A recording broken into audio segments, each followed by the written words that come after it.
bitterly cold it was. It snowed and was nearly quite dark and evening, the last evening of the year. And in this cold and darkness, there went a poor little girl, bareheaded and with naked feet. So the little maiden walked on her bare feet. They were quite red and blue with cold.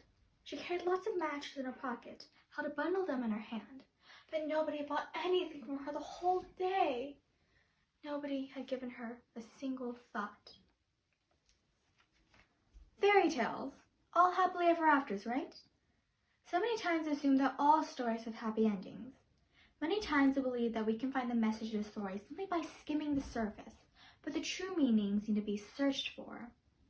More often than you think, stories of sorrowful endings can teach something just as great as happy ones. And maybe, just maybe, the story of The Little Match Girl by Hans Christian Andersen fits that perfectly. She carried along cold and hunger, the very picture of sorrow. The flakes of snow covered her long fair hair, drawn beautiful curls along her neck. In a corner in the shadows, she seated herself down. Her feet she had drawn up close to her, but still she grew colder and colder. Oh! A match might bring her the world of comfort if only she dared to take one out of the bundle. She drew one out. Whisk! How it blazed, how it burned! It was a warm, bright flame like a candle. She held her hands over it. It really seemed to the little maiden as though she was sitting before a large iron stove. The little girl had already stretched her feet to warm them too when the match went out, the stove vanished, and all she had were remains of the burnt-out match in her hands. Needing to feel the warmth again, she drew another match against the wall. It burned brightly, and then, suddenly, the wall became transparent like a veil, and she could see into the room. On the table was spread a snow-white tablecloth, a splendid porcelain set, and the roast goose was steaming so famously stuffed with apples and dried plums. But even more magnificent was that the goose hopped down from the dish, reeled around the floor with a knife and a fork in its chest, till it came up to the little girl and... The match went out, and nothing but the thick, cold, damp wall was left behind. She drew another match.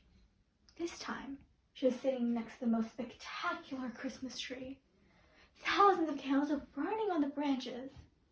One fell down from the long trail of fire. "Someone is just dead!" cried the girl. For her old grandmother, the only one who had ever loved her was no more, had told her that when a star falls, a soul ascends to heaven. The girl lit a final match, and then there stood her grandmother, so bright and radiant, so mild, and with such an expression of love. "Grandmother!" cried the girl. "Oh, take me with you! Go away when the match burns out. Vanish like the warm stove, like the delicious roast goose, and like the magnificent Christmas tree." It shredded the whole bundle of matches quickly against the wall, and the matches gave such a brilliant light that it was brighter than a new day. And the grandmother took the little maiden on her arm, and both flew into happiness and into joy, so high, so very high.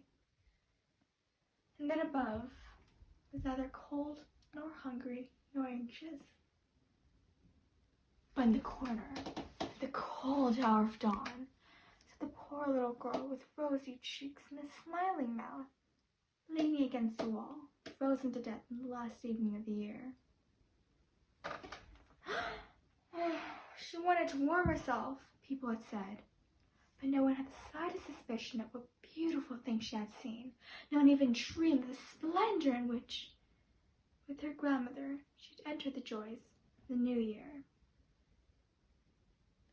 What such a devastating life she had lived! The thought of dying would bring her more comfort and happiness than her own time on earth. Not everyone gets to live a luxurious life of love and warmth and family, the very thing she had craved. So be aware of all the things you take for granted, because one never fully appreciates anything until it's gone. The end. Thank you.